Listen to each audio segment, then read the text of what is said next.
Hi, welcome back to the Sciarone Salon. I'm Tascha Sciarone, your resident art historian, and this is my beautiful sister, Annette. You guys know her from the four-way split, where we did a sort of mini introduction course to expression theory, formalism, the synthesis, and Kant. And we're finally here to discuss Kant. Annette, how do you feel about this? I'm excited. Yes, I'm excited to talk about Kant and how you, in the framework you're going to present it. So, Annette, today we're talking about Kant and aesthetics. I want to tell you this one absurd fact that stayed with me about him. Immanuel Kant got a letter from the Prussian king saying, if you ever write about religion again, I'm going to have to ban you from the country. That sounds legit. Why does that sound legit? Do you get a letter from the king telling you to... First, you have to take it in context of the year. And religion was very important, right? Yeah, so we're in the late 18th century, in the 1700s. So religion was very important. And how I know Immanuel Kant is in a few ways, but and one of the ways is that he was breaking social norms at the moment. And that was going against what the church was saying. So obviously Russia or whatever, Prussia was like, dude, if you don't stop, I'm just gonna ban you. So yeah. So I have a paper book with me with all my notes. So the key concept that we are trying to grasp is that we can never rise or detach ourselves from our current time and space. That's what Kant is actually trying to say. Yeah. But because we're breaking away from the church at that time, Yeah. and we're going into another epistemological shift where we already talked to Bianca about where the God doesn't determine the hierarchy of the world. Kant is trying to say we can never detach ourselves from our current time. The funny thing about Enlightenment, it has taken 300 years to trickle down. Trickle down, what do you mean? Well, not trickle down economics, because we know that doesn't work. But trickle down means usually only people, the most wealthy people, have time to study, to internalize philosophy, internalize the new ongoing debates and thought processes. And you need time and money and not be in survival mode to internalize a lot of this societal shifts. Even, I think it's Rousseau from the French Revolution, is that if a revolution happens too fast, it doesn't happen in the minds of men. Yeah, I've seen this once before, I think in Iran. Go on. Okay, so, but I really liked, I also wanted to start also with a joke. Do you guys know the comedian Akutsu Okatsuku, the one with the bowl cut? I don't think people know him. It's a her. Her. Oh, I know she is. She's really funny. Yeah. She makes the jokes that she's the husband in the story, that she keeps everything filthy while her what's it called? Her husband is the woman. The woman, because he keeps everything clean, and her friends complain about their husbands that don't clean anything. Yeah. And she's the husband in the story. Yeah, she realized after 2 years that she hadn't been doing laundry. And she also has this joke about her father-in-law that is very like religious, that goes to her and says, but what is stopping you from killing or hurting someone if you're an atheist? Like, and then she's like, what?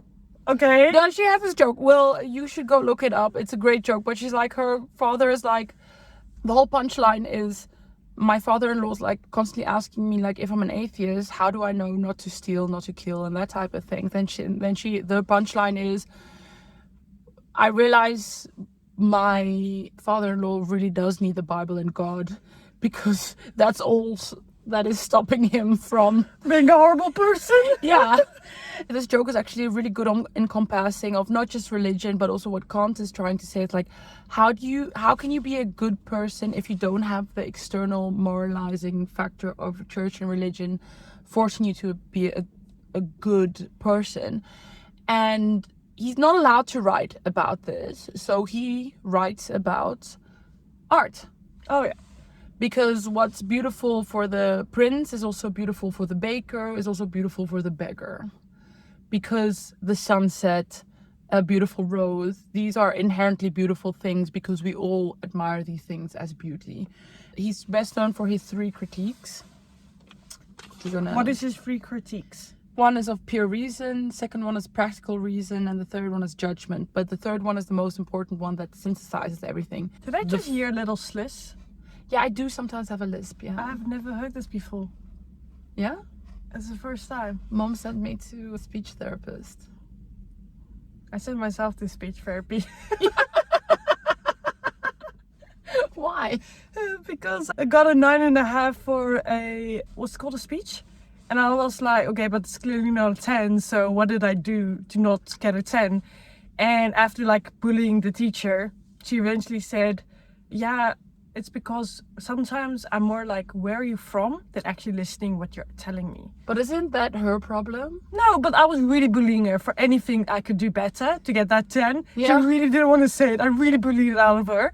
And as the person I am that loves to grow and learn, I checked myself in a speech therapist and got rid of my South African accent while I was speaking Dutch. Okay, so we're trying to talk. Hello? We're in the car and she's talking to us. I don't know why she's on. I thought Pardon? No, stop. Okay. Why is she on? I didn't put her on. She put herself on. So to get back to the speech thing, we actually have had a lot of listeners going in like, if you're really all sisters, why do you all have different accents? Oh, that I can answer that. No, because that's for the special. This is about Kant. Oh, This isn't about you. Okay. Sorry. What Kant is actually trying to do is explain to us our inner logic and morality. Mm-hmm. Who are we and how are we good people? How do we understand the world from an internal factor? And I keep on harping on this on the other episodes. It culminated after the Second World War when the Germans says, "We hebben het niet gewusst," that people said that's not good enough. You We can't. hadden het niet gewusst. We didn't know. Just in case you didn't speak any German. Yeah, sorry. So in the trials in Nuremberg, it's like, no, we were just following orders. No, I had to do what my boss said. We said, no, you can't. You're an individual person. You have agency. You have to exercise that agency. But if you also know anything about German culture and hierarchy, there wasn't really space for that. And I'm not saying anything, I'm not trying to talk anything good, but what I'm trying to say is like, we have been culminating this thing that God decides the king and the king decides the nobility, and the nobility has to be the landed gentry that controls the serfs and like 70% of the population. I want to go off topic, please. I'm just thinking about this. I'm not saying this is true for everyone, but I've been on travels around the world and I met a few Americans and we were talking about history in World War II with them. And we were talking about everything that happened there. And then I realized they'd never been taught or spoke of anything it was. Not about the mechanisms behind it, not about the hierarchy, why people followed it, or like you said, like that there wasn't space for Individuality. agency in that concept. And I just think, I mean, there was, because there was a lot of people that did underground work. yeah, obviously there is always, but like that you didn't put it in different context. And I thought that was really, really interesting.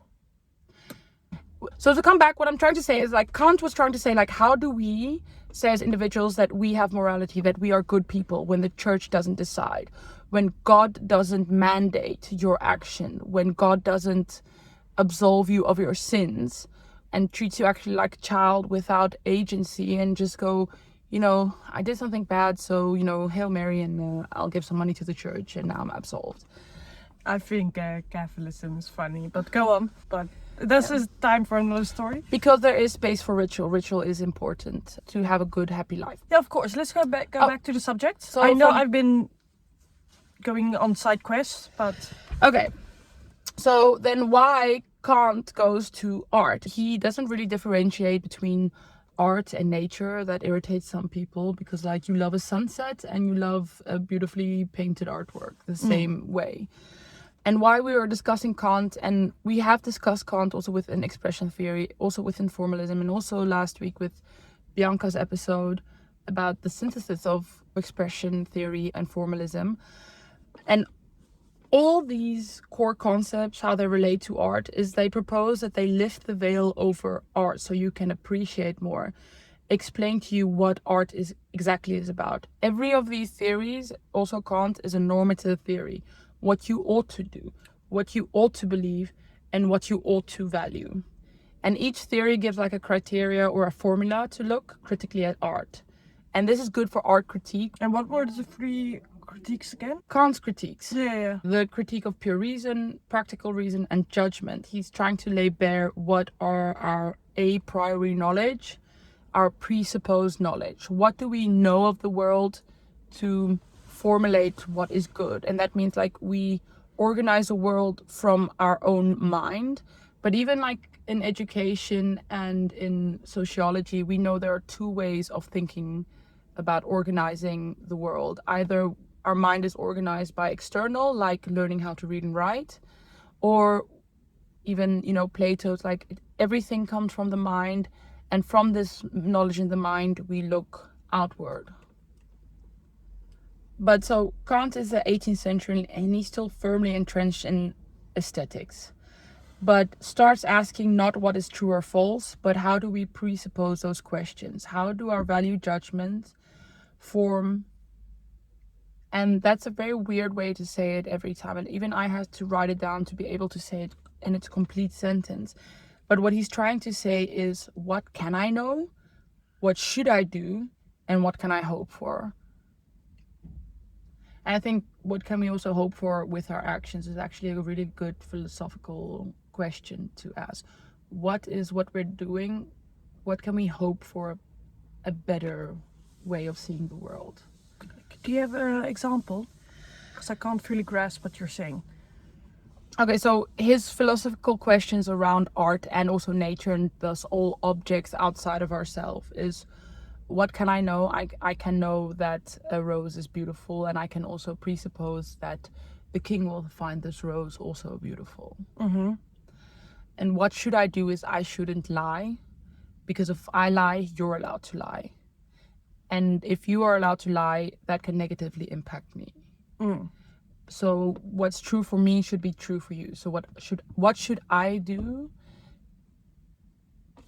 as a moralizing factor? And like, we're talking about art philosophy and art and objects, but Kant wasn't allowed to talk about that break from religion. Yeah. So he has to do it through this way, which I always think is in my research, I think like you can't take away that context. Mm. And the biggest critique of Kant is that trying to understand him and read him is so difficult that most people that understand his work only understand his work through his friends. Oh, yeah. That his friends translate it for him. Do you have this sometimes that your friends feel they need to translate for you, or you need to translate for your friends? No, my friends sometimes I mush all the languages I know together. Yeah. And only my friends that have known me for a long time can then translate it to a new person that is listening to me. And I didn't know how bad it was until I was on a terrasje. At a restaurant. At a restaurant, but on a terrace. It's a cultural concept in the Netherlands that when the sun's out, you go sit on a stoop or just on the outside terrace of. Yes. But the outside terrace can literally just be a stoop. Yeah. Just a little curb. Yeah. So I was there with a few friends and I was saying something and everyone just looked at me like. And this one guy stand up, and this is a guy that I'm not extremely close with, but I knew him now for a while. And he was like, everyone, calm down. I speak Annette. And then he translated what I said. I was like, bruh, that's exactly what I said. What the hell? And that's when I realized, oof. Yeah, so all Kant's friends were like, this man is crazy smart. You could set his watch with his routine. He's like, you take a walk in nature, you make sure you get enough sleep, you organize your mind, and you make sure you have dinner with friends often and discuss things, which is actually quite stoic of him, because a lot of people think stoicism is this big strong man never cries about anything, but stoicism is literally like have such a well varied life, like having dinner with friends often, even if it's just, some carrots out of the garden and stuff like that. Do you know about that period is that he is used as a... Kant or Stoic? Kant is used as a metaphor for the perfect life, as a what's it called if you're super structured routine, because every day at the same time he went for an hour walk. Yeah. Then he came back and he did the same thing every day.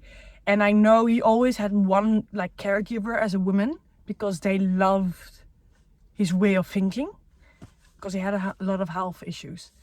Yeah, he did, but his friends really loved him and thought what he was saying was so profound, but it was said in such a roundabout way that most of his critics, like, nobody can understand what you're actually trying to say. But he was also censoring himself. He was trying to say things via other thing. And finally his work did get some traction when his best friends like sort of rewrote or paraphrased what he was trying to say. And in the previous episode of Bianca, we said, like, Kant is so difficult to understand that he is sometimes used as a sort of class war. Because, like, if you don't understand Kant, then you're not intelligent enough. Whereas Oh, you mean like class? Like different classes? Yeah, if you don't understand Kant... I thought like in a class. Classroom, yeah. Classroom. No. Because he is... Even me goes from, oh, he's a genius, to no, he's like, what's going on? But the funny thing is, in the beginning of the 19th century, one of his other main critiques against him, Bourdieu, writes a lot about class. Mm-hmm. Yeah, you're like looking at this because you're also talking about power, and I'm doing my thesis in power construal.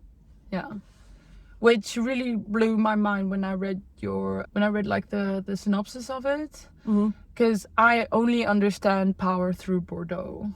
And what is power through Bourdieu? That you have social and economic power and cultural power. Those are the three forms of power. We have a lot of cultural power because we are educated. We are, But so Bourdieu said the way Kant understands beauty and art doesn't allow for people that are educated. It doesn't learn for education and knowledge. And it's just the poor person's understanding of what art is. Which can sort of be true, because it's like a beautiful rose is a beautiful rose. And I'm like, did you really buy big print of a beautiful rose? That's like so basic. But Kant says, like, a beautiful rose is a beautiful rose, and I should enjoy it. The people that buy it should enjoy it, like. But the step further would be like the beauty of a sunset and a dew on a rose are fleeting moments of beauty that you have to enjoy in the moment. And their beauty is destroyed the moment. It doesn't capture the complete moment and atmosphere. But that's a step further away from Kant. But Bourdieu says, Kant only lets you understand art like a basic bitch. So what blew your mind about my thesis? Oh, so we're talking about your thesis. So Bourdieu understands power as cultural power. Like, can you go on holidays to not escape to an all-in resort, but for experience, learn a language? Do you have time and space to look at art, to understand art, to talk about art, to take time off, not working, not surviving? And then you have social capital and social power. That's who do you know, who do you hang out with? Then you have economic capital. How much money you have? How much money you have. Like, a good example would be like Jeff Bezos has economic capital and power, but he doesn't have cultural capital. And that's why that whole that Oscars things went weird with Nicole Kidman. She has a lot of cultural capital. She doesn't have the same economic capital as him, but he will never be able to accumulate the same type of cultural capital that Nicole Kidman has. I just realized I know nothing about Jeff Bezos except that he's in that one song and he had his wedding in Venice. He's the CEO of Amazon. I think I knew that as well. So I know a few things about him, but really I don't know. Yeah, but there was a red carpet event where everyone blew up, was like, why are they at the Oscars? They don't belong there. They don't partake in Jeff Bezos and his new wife. They don't create or partake in this type of cultural capital. Yeah, they have no power there. Yeah, and that's why it was so awkward, because they don't have the same cultural capital as Nicole Kidman has. So this is how Bourdieu understands power, and then Your thesis, what I understood of it, was that how do people use power and their connection to power, and as a leader, how do they use it to reduce harm, and when do they use it to as a chance to enrich themselves? And I think the gist of it was the closer you as a leader stay to the people, the more you will not see power as a chance to enrich yourself. Yeah, that's my, what's it called? Synopsis. Well, is that like a hypothesis? Yeah. Yeah. No, the synopsis is the shortened of it. Yeah, I thought so. What's hypothesis in And English? your hypothesis is if So A, then B. I'm researching it now. So we're talking now through telepathically. They don't know. Like, I thought you were looking at a study that has already been done that showed that the closer you are to the people you manage, the more... No, that's what I'm researching at the moment. So what the study I'm basing it off is from Schepers. He's also the guy that is helping me with my thesis. Is that when you see power as a responsibility, then it can be used as something good.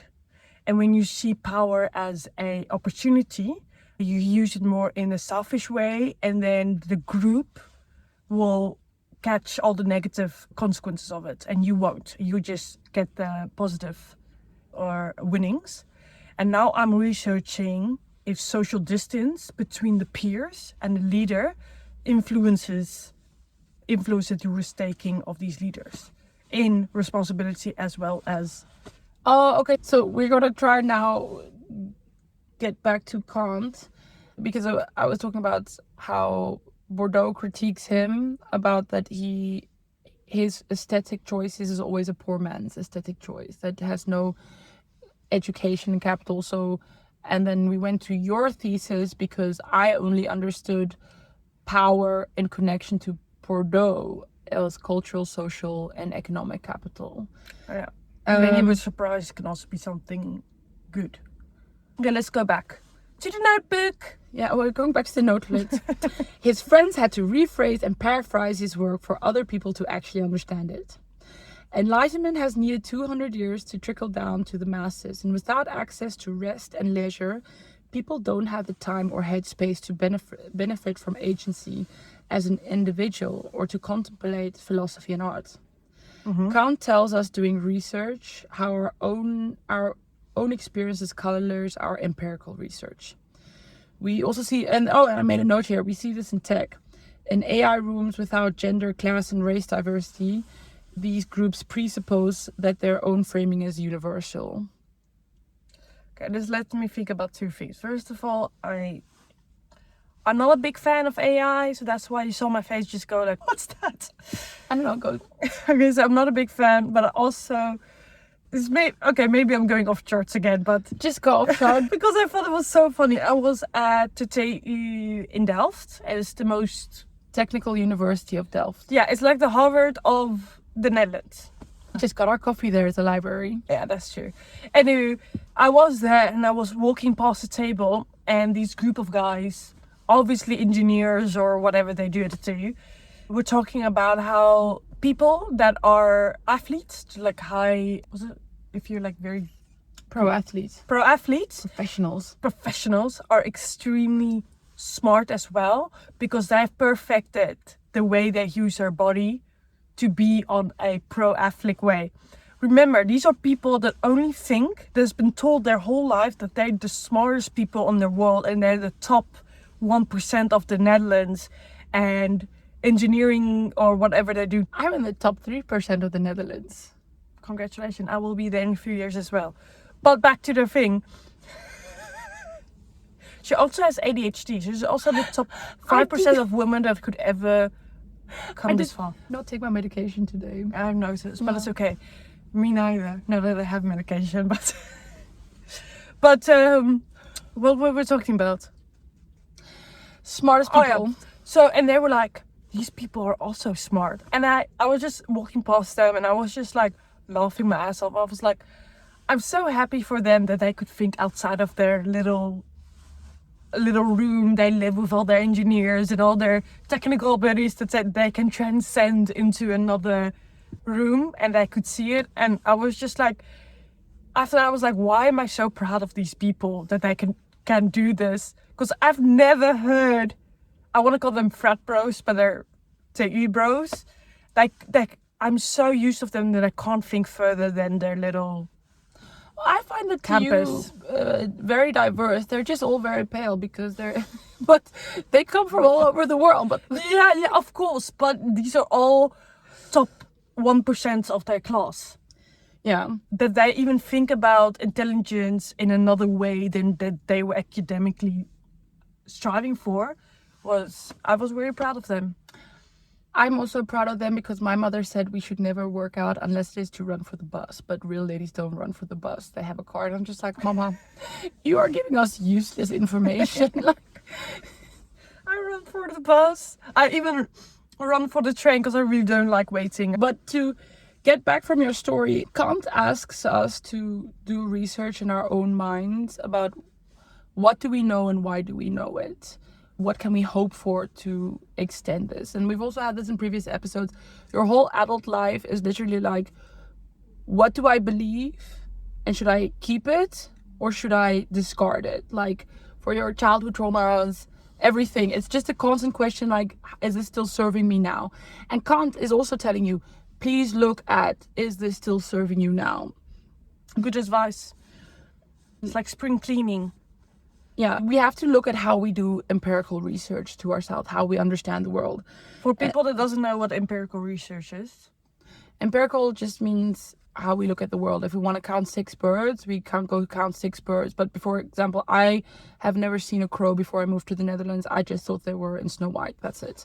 And now I'm just like, wow, a crow, another crow. They're everywhere. They're not everywhere.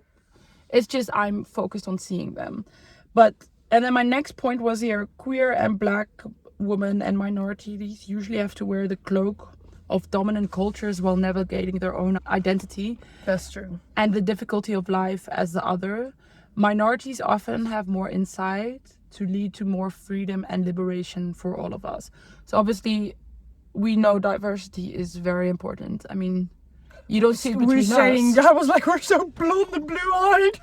There's nothing diverse about us. Yeah, this is also fake, but well, this is not. But you know, if we create a world where we include minorities of people with a disability, we all benefit from it. But then if we presuppose that our knowledge is a universal knowledge, then we don't get these insights. Well, that is the way your brain works. It thinks what you know, everyone knows. Survival mechanism. Survival, it's basic. If you were constantly thinking, oh, I don't know this, I should tell them, you won't get any further in life. It's there so that you could actually go on with your life. Bianca can explain this better because she's the neuroscience. She did explain this in the previous episode. It's good. She said it's good to think stereotypically, but when you're confronted with your stereotypical thinking that it might hurt people or there is room for betterment, you should be able to go like, oh, why am I thinking about it? Because it would be exhausting to be constantly questioning and re-questioning. That's why I'm so tired. Is that what autistic people also have? Yeah, and also in Bianca's episode about art philosophy versus art sciences, we had this whole thing. Oh wait, I can't remember. So you say something, I have to think. I just want to say Bianca's so good at putting really complicated theories into understandable words. Yeah. Yeah, Bianca's really good at that. And you know, we were talking about that rose, but every time, like, we're in the Netherlands at the moment, obviously. Well, maybe not obviously, but we're in the car and I see red tulips over there, beautiful red tulips. Then I look there and I'm looking at these purple white tulips. And I'm like, wow, this is beautiful. It's absolutely stunning. It is. Yeah. But Bourdieu says you're a basic bitch. I am a basic bitch. But we're not talking about Bourdieu here. Not a basic bitch, but just... Minorities often have more insight that lead to more freedom and liberation for all. They are the ones that transcend their time. And that's what I wrote. I don't know if it's true, but I think it is. Kant is seen as the father of modern critical philosophy. His 3 ways of looking at objects, art, and nature tells us philosophy cannot judge, but can ask the questions to clarify our judgments. So that's a critique of how we critique. What can I know? What do I have to do, and what can I hope for? And I really like the whole thing about what can I hope for, because we're sitting in a period of time where hope is one of the only things Which we have. Yeah, and we all have to dream and hope for better things, For a better future, a better world. Oh, I'm getting a bit emotional. Why? Why do you have a British accent when you get emotional? Because Mom was really strict. I don't know. It's there now. For anyone who's listening, I don't know if you heard about the books about Throne of Glass. It's 8 series books. It has a 5-star, and the TikTok girlies love it. I love it. It is really a journey, but the whole book is about how small acts of kindness can have a big effect later.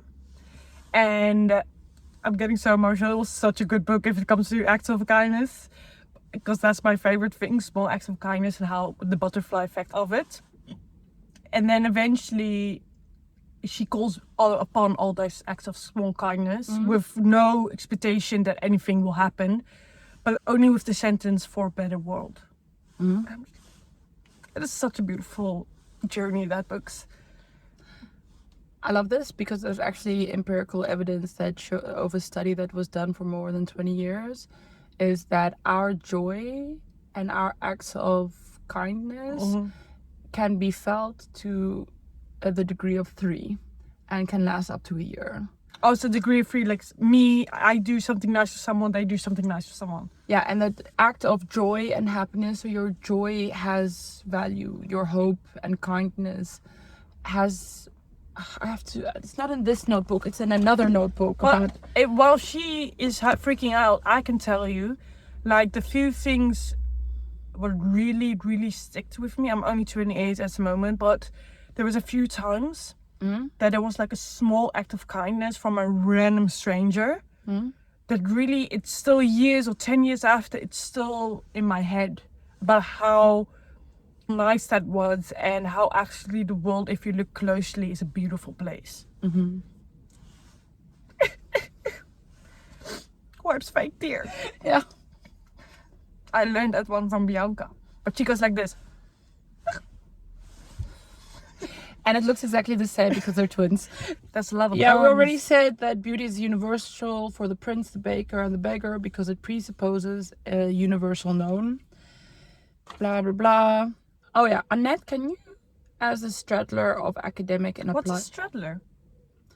A straddle is like when you get on a horse. That's exactly what I thought. I'm like, are you calling me like an animal help thingy? I don't know. What are you trying to say to me? As someone that has their feet on both sides of the horse. Okay. It's a no, Annette, don't look at me like I'm crazy. It's a straddling two worlds. Oh yeah, okay. I can. Just because you're a lady, didn't you have writing lessons? I did. Yeah. So I passed. Annette, can you, as a straddler of the academic and applied sciences, talk about barriers to understanding academic text? Because we talked about how Kant is so difficult to understand that it's sort of almost like a hate crime against... I can give my 2 cents, but have Bianca gave her 2 cents about this.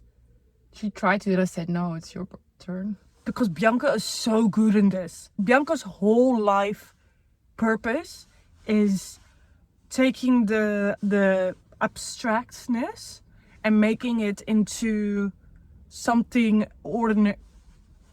ordinary person, lack of better words, can understand. That's her whole image. Yeah, a translator. Yeah. Yeah. So I would actually ask her to comment on this on the next episode because she's really good at it and she can put all my words in the exact...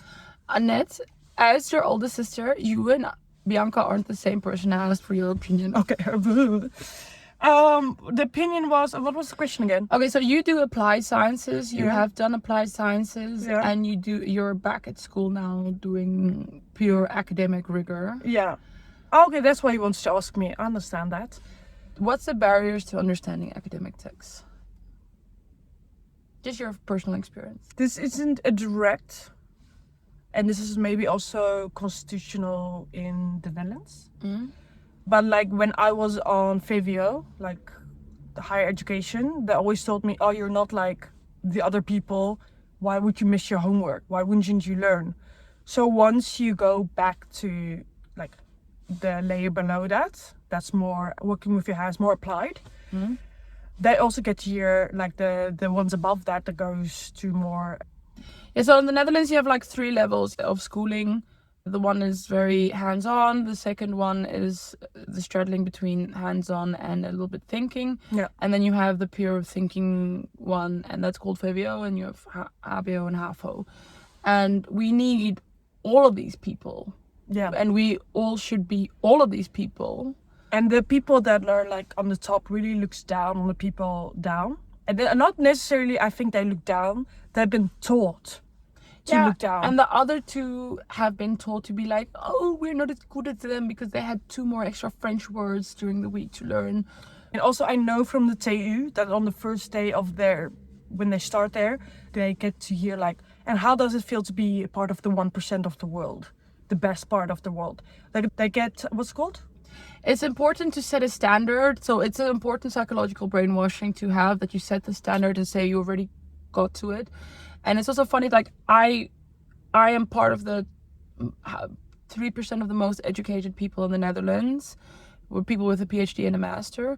But mine is in art history. My partner is a lot smarter than me, and not in a misogynistic way or anything like that. He is a beautifully smart person, but he just didn't have the same chances as I do. For finishing his university. And his rocket science / math, blah, blah, blah, is something I won't be able to do. But the funny thing is, he's like, okay, but I wouldn't be able to do what you do. But also, like, the rigor of what he has to do is different. It's like, I have to think about pretty things and then I'm very tired. That's you. Yeah, that's me. But anyway, so there's just, you have this, what's it called? Hierarchy. So even the people that wants to understand this more academic field, they're already like, that's not for me. They're Socialized to... They're already socialized. So while it's just a different way of thinking, I wouldn't say, yeah, it's just different. I wouldn't say the one that's way harder or way less harder or what. It's just different. Yeah, but me and Nikki had this conversation about formalism. Nicole, sorry, you're not allowed to say that. Only I am. Do you remember when we went to the Sleeping Beauty? Yeah, I remember ballet, yeah. Nicole had to tell him, it's like, no, you dip your toes into it. You don't go in those circles. Whereas Francis spends a lot of time doing ballet. Mm-hmm. But I am very uneducated when it comes to the opera. I can appreciate it, but I don't have the same academic or reference points or intellectual rigor when it comes to it. You know, some operas I can understand in Italian, but funny enough, I like it more when it's in German. I can't explain why. I went to an opera in Mexico and it was the worst experience ever. But do you feel because you couldn't connect to it? Yeah. But Nicole made the point of, it's not that you are uneducated or not, but it's just not the circles you go in. It's not where you dip your toes in. And Pierre Bourdieu would say you have to push yourself, that the people with economic capital have the time and space to push themselves to learn these things. And so they accrue social and cultural capital through these acts. I'm just thinking again about Jeff Bezos. How can you be that rich and not culturally? No, I'm saying he doesn't have the same cultural capital as Nicole Kidman. Oh, okay. Because you can say, yeah, Amazon does do movies and videos. You know, yeah, they do give money to that. But they don't have the same cultural capital as that Nicole Kidman has in our lives. Yeah, okay, sorry. I was like, okay, go on. Yeah. Oh, a little orange tulip just popped up. Do you see it? There below. I love flowers. The problem is I'm a bit obsessed with flowers. Yeah. So Kant is trying to give us tools to be discerning viewers of art and nature and objects, but also trying to make us think about like actually where we stand in the world and how we act. And he does this through nature and objects.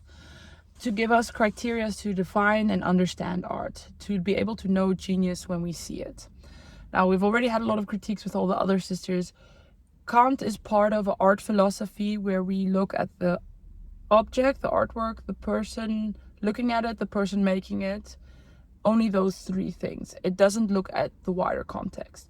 And also within art history, we're like, no, we have to understand Kant as he looks at nature. But I think it's very, very telling that he actually had a cease and desist from the King of Prussia saying he's not allowed talking about religion. Whereas all these thoughts of his Enlightenment is about talking and understanding how are we good people with agency of our own. How can we hope for a better world with agency of our own? And we don't usually get taught art history in that way. We really compartmentalize it. And Bianca also said that it's important to compartmentalize because you can't constantly be thinking about the bigger picture. But it's exhausting. It is exhausting. That's why I need to take a nap. But I never take it, so I'm always tired. Yeah. Let's look at the notes. Yeah, questions for Annette. To me, he was clearly grappling with identity and searching for the rules we all could live by outside the church. Did I question this to you? No, my questions for Annette. This is questions for Annette. Okay.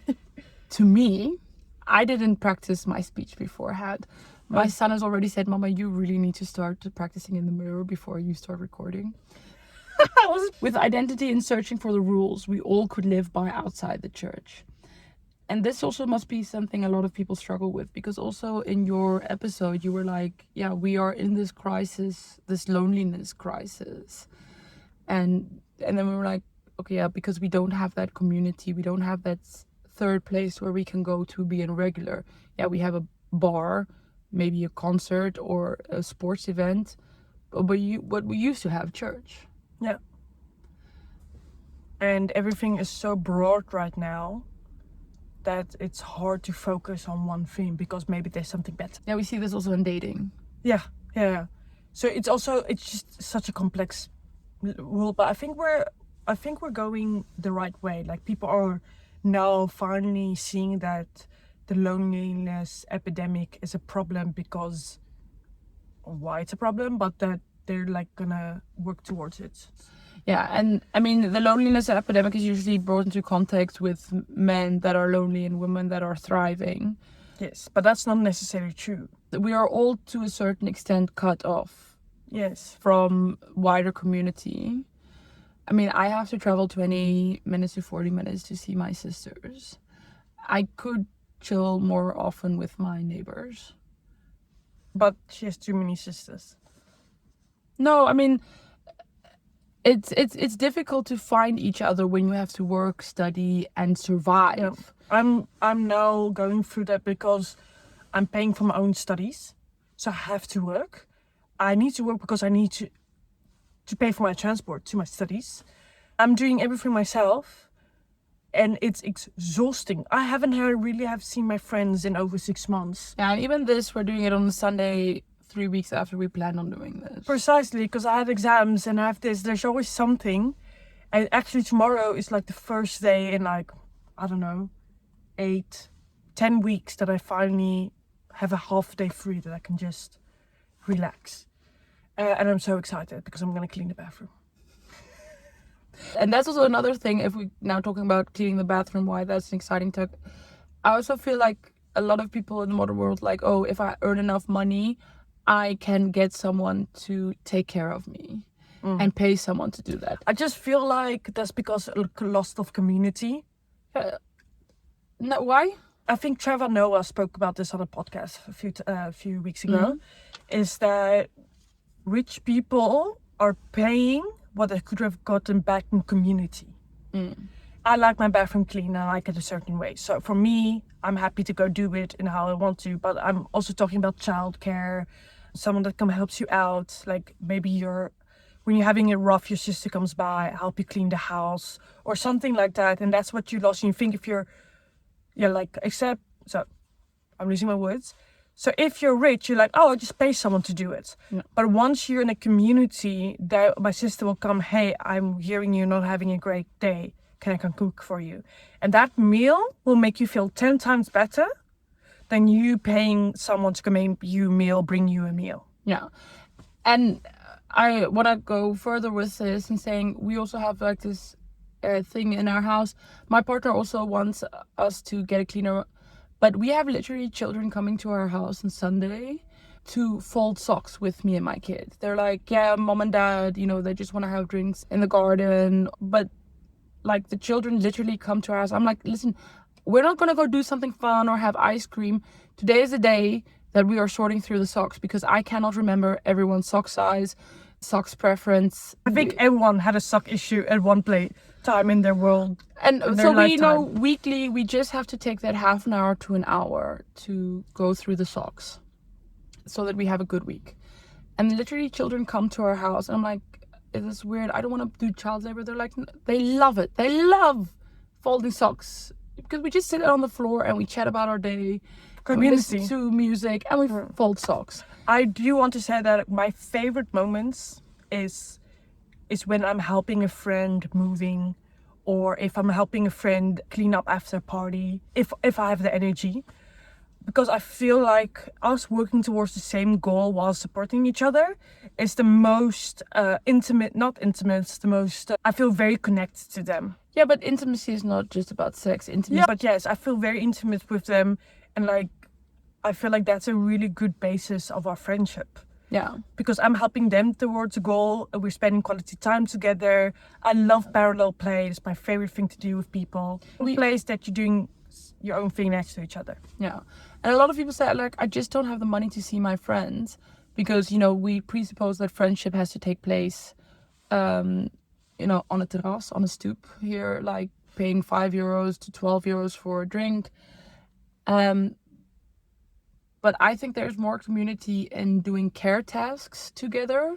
Because my partner's also like, if we have a lot more money, we can externalize this and we can go sit somewhere more. I'm like, we can sit now. We are allowed to rest. We're allowed to sit now. They're like, yeah, but there's so much stuff to do. I'm like, there's always so much stuff to do. But I will not hire a cleaner because I don't want to offset that labor to someone else. I want to use those moments of labor to connect with my family, to honor our lives together. And I think also to teach your children how to take care of themselves. Yes, because we were really, I was a really spoiled little girl in South Africa. She's not allowed to say we, because we had two different upbringings, even though it was in the same house. Dat klopt, jongen. But she's only realizing it the last 2 years. Then sometimes she's like, we really didn't have the same upbringing. I'm like, no, we didn't. No children have the same parents. Obviously, but I'm just saying, I grew up in the Netherlands, you grew up in South Africa. Well, I also grew up in South Africa, but I was... okay, let's discuss... We're gonna stop now. Yeah, because But I do want to say one more thing is something that Bianca told me a few weeks ago that I think does interesting, was that used to be being independent, used to be you can take care of yourself. If your car break down, you can fix it or whatever. Maybe car is heavy, bike. If your bike break down, how to do the dishes or whatever. Now independency is that you have enough money to pay other people to do it. But all I'm thinking is, what if something happens and you can't rely on your money or all these other people? You're an incompetent adult. And that freaks me out. So yes, I think it's good that you teach your children to take care, to how to clean or how to systematically make moments to do the laundry or whatever, because you can't be an incompetent adult. I was an incompetent adult. It really hurt me to realize how much time it actually takes to sustain a life. Like that it's 3 hours per day minimum just to... I didn't have the same problem. I knew exactly how much it takes. And it was actually less after I moved out. Okay. But I'm just gonna say we are spoiled in different ways, because whose shampoo costs more than €70? That's very important. And mommy says it's okay. But does mommy still pay for it? No, but you did got me onto it. That's the worst. I called her up and told her I need money for my hair. And I was like, I'm desperate. And she's like, I will give you €2 so you can buy shampoo. I'm like, I want €150 to get my hair done. But then, yeah, she wanted me to get €2 something from a drugstore. And I was like, I am poor, but I'm not that desperate. For fuck's sake, you can't do that to me. Okay. So Annette Oh. is pretending that I'm a spoiled brat, but she works hard to be a spoiled brat. That's true. Okay. Thanks you guys for staying with us, and send us an email to Bolla.